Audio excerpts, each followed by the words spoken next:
Bonsoir à tous et bienvenue dans votre journal. Avec nous ce soir sur le plateau, Michel Ngoma, gérant du Bengali. Bonsoir.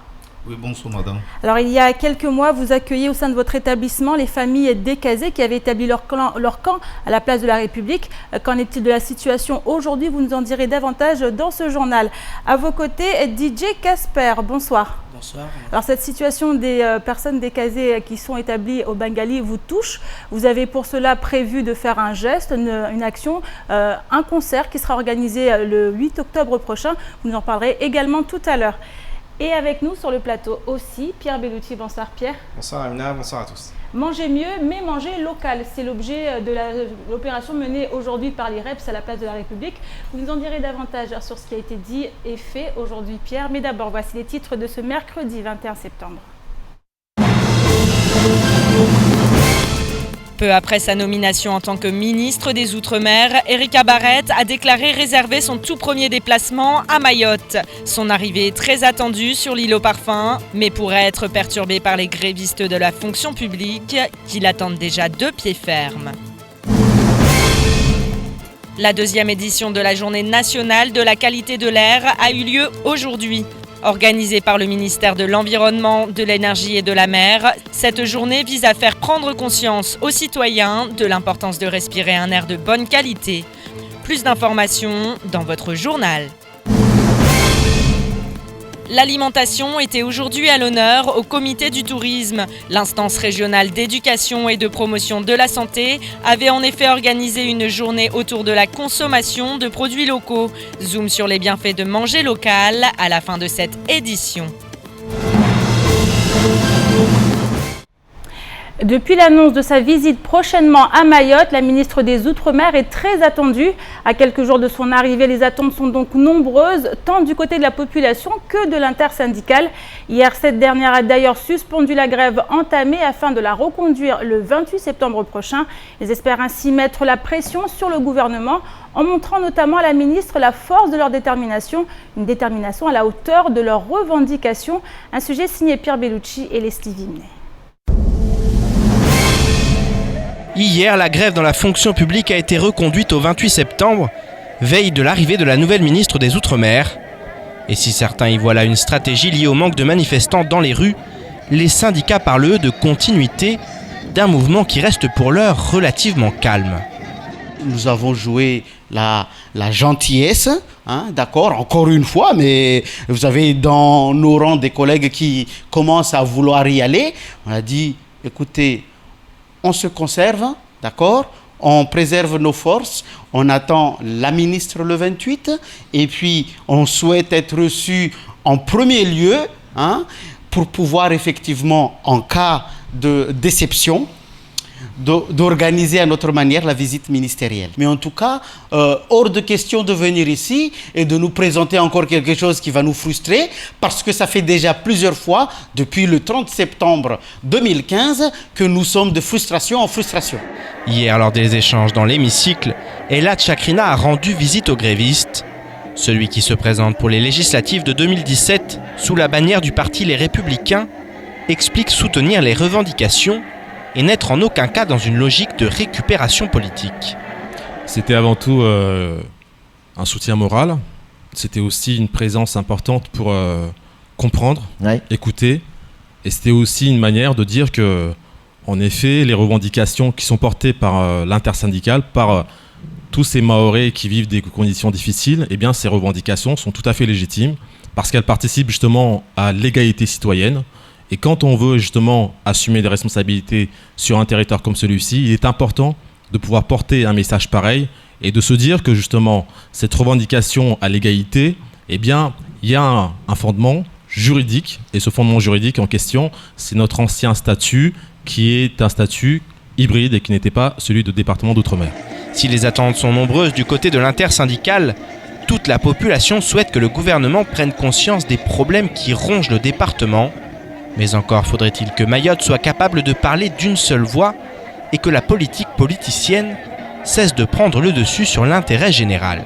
La Réunion absorbe un tiers du budget du ministère des Outre-mer. Pourquoi ? Parce qu'il y a un lobbying fort. parce qu'il y a une présence à Paris, parce que justement, on sait s'attaquer au texte. Le problème majeur, c'est être unis aussi. On sait être unis, mais le souci majeur, c'est qu'ici, nous bricolons. Il y a beaucoup d'amateurisme. Et en plus de ça, maman, on passe notre temps à être dans la puérilité.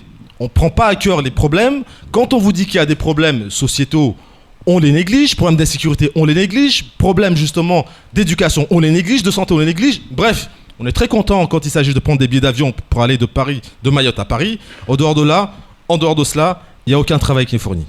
Jeudi prochain, Erika Barrett se devra donc faire face à toute une population qui attend beaucoup de sa prise de fonction. Elle qui a grandi sur l'île voisine et qui connaît très bien notre département. Je me tourne maintenant vers mes invités, DJ Casper, artiste comorien, et Michel Ngoma, vous êtes gérant du Bengali. Et on a dit tout à l'heure, on va revenir sur la situation de ces personnes qui ont été relogées dans votre site. Qu'en est-il aujourd'hui? Ils étaient 300 au départ. Est-ce que ce nombre a diminué? Oui, le nombre est baissé. On a certaines familles qui sont encore là. Alors comment ça se passe au quotidien? Oh oui, on essaie, comme que l'entreprise sont déjà adaptées pour le contexte comme ça, de recevoir les gens. Donc on fait l'hébergement, on travaille, normalement ça va, ça marche, ça va, ça roule. Alors on avait entendu cette histoire de convention qui a été faite. Qu'en est-il aujourd'hui avec la préfecture? Cette histoire-là, moi, c'est ma femme qui est le responsable de tout ça là. C'est elle qui est vraiment le mesure à vous répondre ça. Moi, je regarde sur le plan artistique, c'est tout. Voilà. Alors du coup, DJ Casper, vous avez été sensible à ce qui se passe au Bengali. Vous avez décidé de faire un concert. Dans quel but? Bon, j'étais pas que dans le Bengali parce que j'étais avec eux à Mamoudzou tout le temps. J'ai aussi contribué ma part. Et avec Village Deva et tout, parce que j'en fais partie aussi pour le Village Deva. Du coup, aujourd'hui, je suis allé voir Bengali, Michel, ainsi que sa femme. Je lui ai proposé de faire un concert parce que déjà, je cherchais à trouver l'endroit où faire le concert pour aider parce que cette somme qu'on va trouver là, c'est pour rémunérer certaines familles qui sont là-bas. Si aujourd'hui ou demain, s'ils ont envie de partir, qu'il y a quelque chose, au moins qu'ils peuvent démarrer quelque chose. Parce qu'il y en a qui ne peuvent pas, il y en a qui peuvent, mais on va regarder ceux qui ne peuvent pas ou tous qui sont là. Tout ce qu'on va gagner, on va les donner. On va faire une autre, on va éviter Cozy FM, on va être là. Au moment qu'on va donner l'argent, parce qu'il va y avoir beaucoup d'argent, on parle de Bakwali. Du coup, c'est pour aider ces gens-là, parce que certains disent qu'ils peuvent s'en sortir, mais c'est vrai, je suis allé voir. Ce que Bengali fait, c'est vraiment énorme, mais ils ne peuvent pas tous aussi les aider à s'en sortir, à aller trouver une autre solution. Alors Michel, comment vous avez accueilli cette offre de DJ Casper quand il vous a annoncé qu'il allait faire ça pour ces familles? Comment vous avez réagi? Oui, c'est une bonne idée de la part de DJ Casper, étant plus qu'il est comorien. Il avait la situation, ses frères et sœurs qui sont là. Et il est venu proposer pour aider, pour être en famille toujours. Et moi, nous, d'un autre côté, on a dit, bon, ça va, pourquoi pas? Pourquoi pas quelqu'un d'autre voulait faire une soirée pour eux? Ça va, ça marche bien. Est-ce que vous avez reçu d'autres propositions comme celle-là ou pour d'autres actions? Non, mais Bengali il n'a jamais fermé la porte pour les gens qui veulent quand même aider ses frères. Donc, soyez les bienvenus. Donc, alors comment ça se passe si on va assister au concert DJ Casper? Le concert, il n'y aura pas que Bakwali. J'ai aussi sollicité le groupe de Michel, qu'on parle de Isifi. Ils vont être là aussi. C'est un groupe qui joue le Ndombolo. Il y aura aussi moi, parce que je suis aussi un artiste comorien, je chante du zouk. Du coup, il y aura quelques artistes aussi pour que ça marche bien, parce qu'il faut qu'il n'y ait pas que Bakwali. On va faire un concert, mais pas un ballet en gros, c'est un concert pour juste aussi amuser les gens qui sont là-bas, qui n'arrivent pas à venir à Mamoudzou, surtout les aider, voilà quoi, à voir autre chose. Alors, qu'est-ce que vous attendez, Michel, après ce concert? Que ces personnes puissent enfin partir, ou alors vous êtes prêt encore à continuer à les accueillir? Le Bengali, il a ouvert toutes ses portes pour ces gens qui sont là. Et comme M. Casper il est venu, il a proposé, nous lançons même l'appel à tous les artistes qui sont à Mayotte, comme d'autres, ils sont sollicités, donc ils peuvent venir animer avec nous la soirée ou bien la journée, ça sera bien. Donc, la Bengali est toujours là pour tous les artistes qui voulaient contribuer, venir chanter avec les amis. On est là, on va animer. Merci beaucoup DJ Casper et merci à vous également Michel Ngoma. Je rappelle, le concert est prévu pour le 8 octobre prochain, au Bengali bien sûr. Merci beaucoup et on continue avec cette journée mondiale, pas comme les autres, celle pour lutter contre la maladie d'Alzheimer. Aujourd'hui en effet, le monde entier s'est mobilisé en faveur de cette lutte. Une maladie présente à Mayotte mais qui bien souvent n'est pas diagnostiquée. La plupart des malades ne sont donc pas pris en charge, ce qui plonge souvent les familles dans des situations très difficiles à vivre. Un sujet signé Adèle Laurent, Pierre Bellucci et Leslie Vimnet. Aujourd'hui, l'hémicycle Younoussa Bamana a accueilli la journée mondiale de lutte contre la maladie d'Alzheimer. Une journée très importante pour les associations locales et placée sous le signe de l'accompagnement des familles. En fait, France Alzheimer, cette année, elle s'intéresse aux aidants familiaux qui sont en activité professionnelle. Au fait, comment ces aidants-là accompagnent leur famille, en même temps ils ont leur travail à côté. Comment ils concilient le travail et l'accompagnement de leurs proches. De nombreux témoignages ont été recueillis par les associations tout au long de la journée. Souvent poignants, ils décrivent les difficultés rencontrées par les familles. Au jour d'aujourd'hui, à Mayotte, je sais qu'il n'y a qu'une personne qui est diagnostiquée malade d'Alzheimer parce qu'elle était en métropole. Mais quand on regarde bien dans les villages, il y a pas mal des personnes âgées qui perdent la mémoire. Cette maladie est encore très méconnue à Mayotte et les associations peinent à accompagner les familles.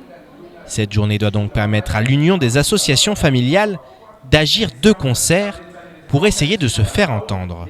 Ni kutsonga hata zenyani ni vuri na muri jab kwani shama ni maori yetu mitahitahireu yani rahani hilanei amba zehei hivuri jabi zehei ahazu I nofutuni shama mana zei nambar na mentama conseil départemental amba zei na menrotama amba misibije na bokandrewu mbuhitaita zei angatini shamati safike yu muhimu ane mana misimaru ri holungu mitaita irmamreu roma tawutu mivulanga au romengatra mivulanga amba mamandreu au babandreu na hazuna retinti safike anei zehei na hita muhimu amana misishama janibu shama ni haru yetu zehei havi anganu delegation ni shama reki amba zehei lerani conseil général et conseil départemental mikeki zehei hivuri shama yiu be kazamba association jab kwani hivuri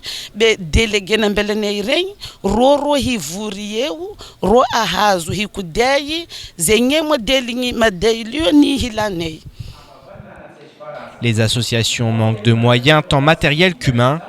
Aucune structure n'existe, que ce soit pour former les accompagnants comme pour accueillir les malades. La création d'une unité est donc vivement souhaitée par tous les membres des associations. Notre souhait, c'est de créer au fait des centres d'accueil du jour.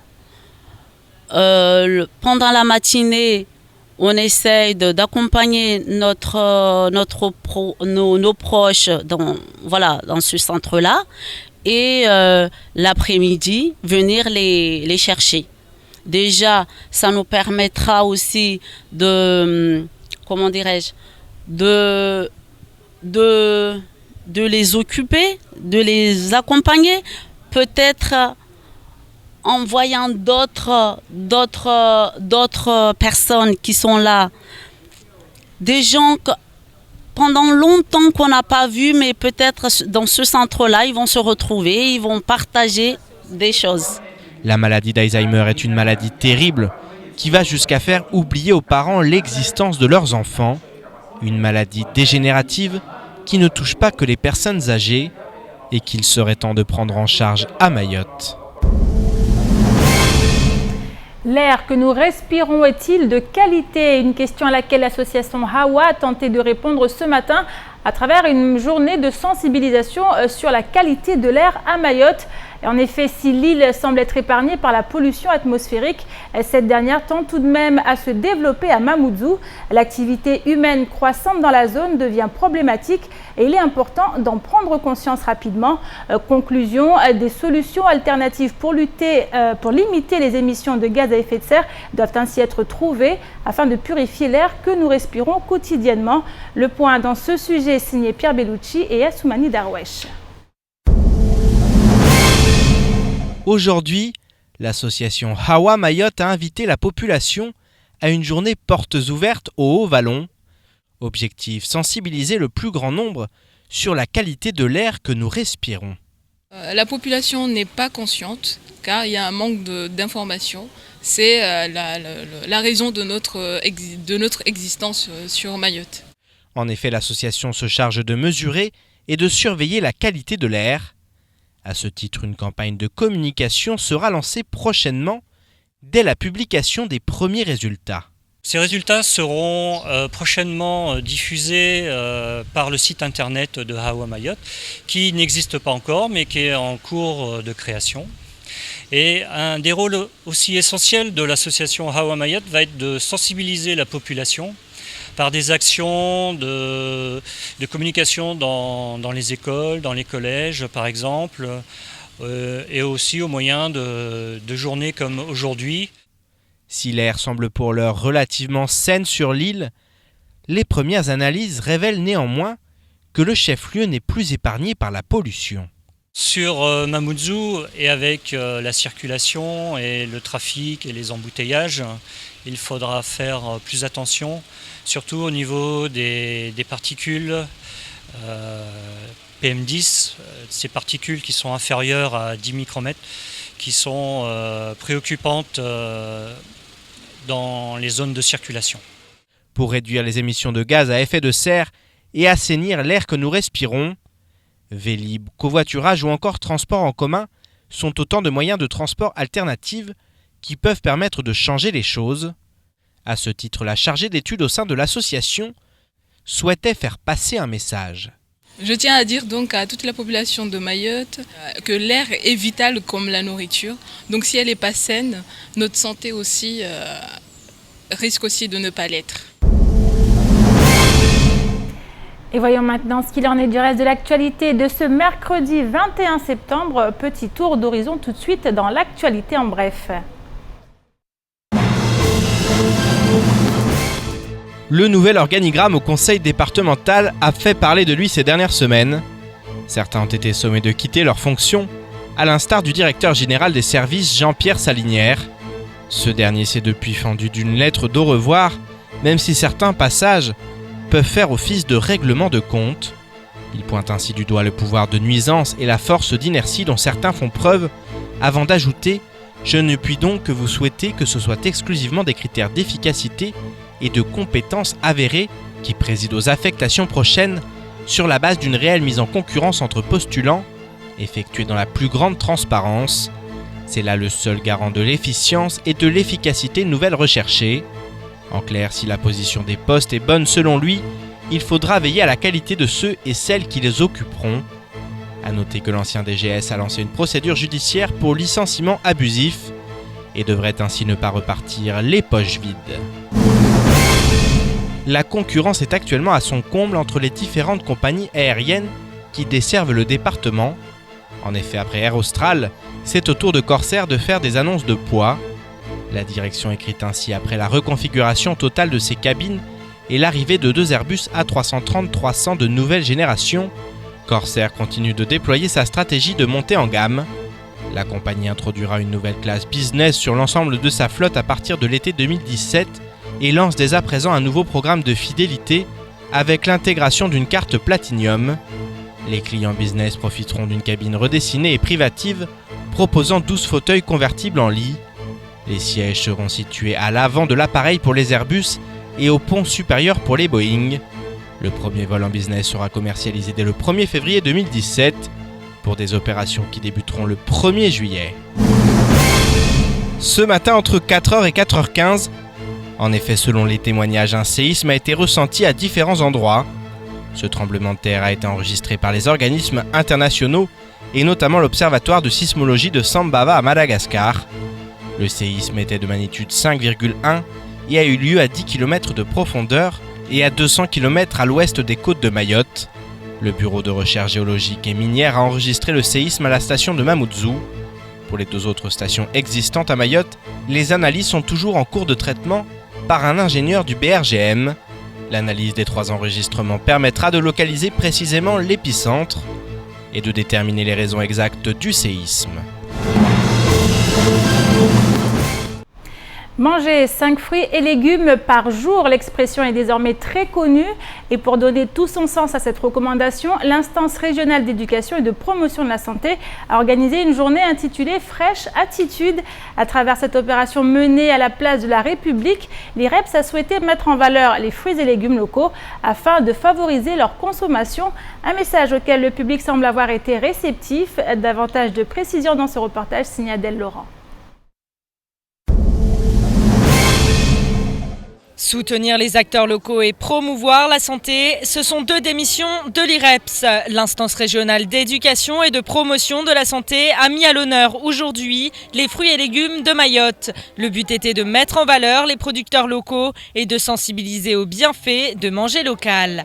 Azida Kartouabi nous en dit plus. Les fruits et les légumes justement apportent des nutriments assez riches pour favoriser la santé et nous empêcher d'attraper pas mal de pathologies, pas mal de maladies. C'est aussi bien pour la santé dans le sens aussi ça nous apporte peu de calories, c'est-à-dire ça nous permet de ne pas prendre du poids et surtout de nous protéger contre les maladies. Et pour l'occasion, des élèves en filière cuisine et restauration du lycée professionnel de Kaweni étaient présents. Ils ont confectionné des jus à base de fruits locaux. Leur professeur nous explique pourquoi il était important de les sensibiliser eux aussi. Nous avons remarqué que nos élèves ne connaissaient pas forcément eux-mêmes les produits qui appartenaient à leur île. Donc c'était une manière de leur présenter les produits pour qu'ils puissent eux-mêmes les utiliser, puisque ce sont nos futurs restaurateurs et donc qui connaissent leurs produits locaux. Parce qu'on sait tous que c'est mieux de consommer local, c'est frais, ça fait travailler du monde, ça fait de la promotion pour des produits qui sont quand même bons. Mobiliser la jeunesse pour qu'ils puissent, dans un futur proche, impacter à la fois sur l'économie en achetant aux producteurs locaux, mais aussi sur la sainteté des produits cuisinés. Et pour ces jeunes, il semble important de promouvoir la production locale. C'est important de manger local parce que les produits proviennent de Mayotte et c'est bon pour la santé et c'est bien de consommer frais. Le produit n'a pas voyagé. Nous les jeunes, on peut mieux s'investir et bien travailler pour avoir des aliments de notre pays. Réduire son impact écologique, contribuer à l'économie locale et améliorer son état de santé, consommer local semble avoir tout pour plaire, si ce n'est pour certains un manque d'accessibilité dû à son prix. C'est facile pour certains produits, pour d'autres ça l'est beaucoup moins. C'est vrai que ça reste encore des produits qui sont chers. Et évidemment, plus il y en aura et plus ce sera démocratisé et moins ce sera cher, c'est ce qu'on espère. Depuis quelques années, les consommateurs ont délaissé la saisonnalité et la qualité au profit des produits importés. Produits importés dont les prix sont parfois exorbitants, dus notamment à l'octroi de mer. La production locale, quant à elle, est un gage de qualité des produits. En effet, consommer local, c'est non seulement participer au développement et à la pérennité de l'agriculture, mais c'est aussi créer des emplois, respecter l'environnement et opter pour une alimentation saine et équilibrée. Alors Pierre, manger sain en mangeant local, c'est le message véhiculé aujourd'hui par l'IREPS. Oui, c'est un message aujourd'hui et toujours, ils essayent vraiment de faire passer ce message. Il faut manger sainement. On sait qu'à Mayotte, il y a un taux de diabète très important. 10% de la population est frappée par cette maladie. Et c'est une maladie très grave. Le diabète de type 2 est vraiment très très grave. C'est un diabète aigu qui fait des ravages chez les patients. Donc on le sait, l'IREPS travaille notamment avec Redia Bilang pour essayer de faire changer aussi, de tenter de changer les habitudes alimentaires en mangeant plus local et en revenant souvent à une alimentation traditionnelle. C'est aussi ça parce que finalement le mélange dans l'alimentation, et notamment les apports, c'est-à-dire occidentaux, ont fait qu'on a changé les habitudes alimentaires. À partir des années 75, le mabawa, le fameux mabawa est arrivé, et c'est vrai qu'il n'est pas bon pour la santé lorsqu'il est consommé tous les jours avec du riz, par exemple. Donc il faut vraiment tenter de diversifier, et l'IREPS essaie de faire ça. Alors maintenant, ça pose pas mal de problématiques aussi, c'est pas simple de manger sainement, mais en tout cas ils essayent de promouvoir ça quotidiennement, pas seulement aujourd'hui. Alors justement, manger sain pour une meilleure santé, on l'a vu sur ce journal qui était plus ou moins axé sur la santé. On a parlé d'Alzheimer, on voit également les conséquences sur l'environnement, puisque les produits, comme ils disent, n'ont pas voyagé. Donc ça a aussi des effets positifs sur la qualité de l'air, pour refaire encore un lien avec ce qui a été dit tout à l'heure. Donc en fait, ça arrange tout le monde quelque part. C'est ça, c'était une journée, c'était un journal qui était vraiment consacré à ça. Il y avait beaucoup d'événements, aujourd'hui une journée de sensibilisation un peu partout. Alzheimer, bien entendu, une maladie très grave et pas suffisamment prise en charge à Mayotte, pas du tout même prise en charge. Et donc voilà, c'est une maladie qui existe à Mayotte, et souvent on n'en parle pas, les patients ne sont pas diagnostiqués et ils ne sont pas pris en charge, c'est très compliqué pour les familles. Ensuite, la qualité de l'air, alors effectivement la qualité de l'air c'est quelque chose d'important. À Mayotte, on se dit que finalement avec la nature environnante, on se sent complètement épargné, mais avec la circulation, avec l'activité humaine qu'il y a à Mamoudzou, le grand Mamoudzou en tout cas, l'air, et puis aussi forcément l'alimentation, mais tout est lié. Aujourd'hui on parle beaucoup des pesticides, les pesticides sont dans l'air aussi, et polluent, et aussi sur les aliments. Donc voilà, tout est lié, et c'est vrai que la santé à Mayotte, avec les problèmes qu'il y a souvent, ça passe un peu au second plan. Or, c'est quand même la base de tout. Lorsqu'on est en bonne santé, c'est un peu plus simple, et puis le reste, on voit après, parce que quand on est en bonne santé, de toute façon, le reste, est secondaire. Donc effectivement, c'est très important. L'IREPS fait un gros travail. Maintenant, il y a des problématiques pour manger, et ça a été dit dans le reportage. C'est un coût. Ça a un coût, et ça c'est le problème, ça a un coût, et puis aussi il y a un manque de variété sur l'île. C'est vrai qu'en termes de légumes, il y a beaucoup de légumes qu'on ne trouve pas. Si on prend des îles aux environs, si on va à Madagascar, lorsque l'on voit l'offre de fruits et de légumes sur l'île voisine de La Réunion. Est-ce qu'aujourd'hui l'agriculture locale est capable de fournir les habitants justement en produits locaux? C'est un autre problème, effectivement, c'est l'agriculture. Mais on le sait, l'agriculture est confrontée à énormément de problèmes à Mayotte. Un problème de foncier, bien entendu, un problème de subvention.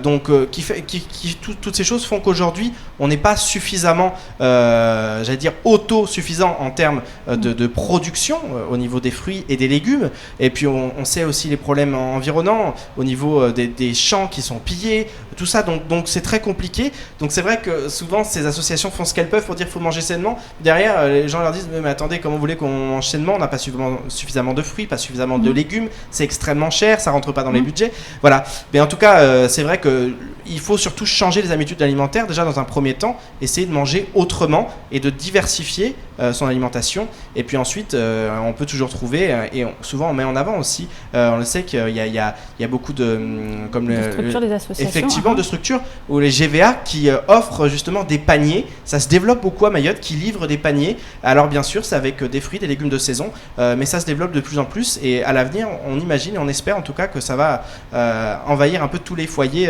cette manière de se nourrir. Des actions en tout cas à encourager. Merci beaucoup Pierre pour toutes ces informations. Et c'est ici que s'achève cette édition. Merci à vous de l'avoir suivi. Une édition rediffusée sur OM5, également disponible en replay sur notre site l'infocoesie.fr, sur YouTube et sur notre page Facebook. Demain, retrouvez toute la matinale, toute l'équipe de la matinale avec pendant la matinale le journal présenté par Pierre Bellucci. Bonne soirée à vous et à demain.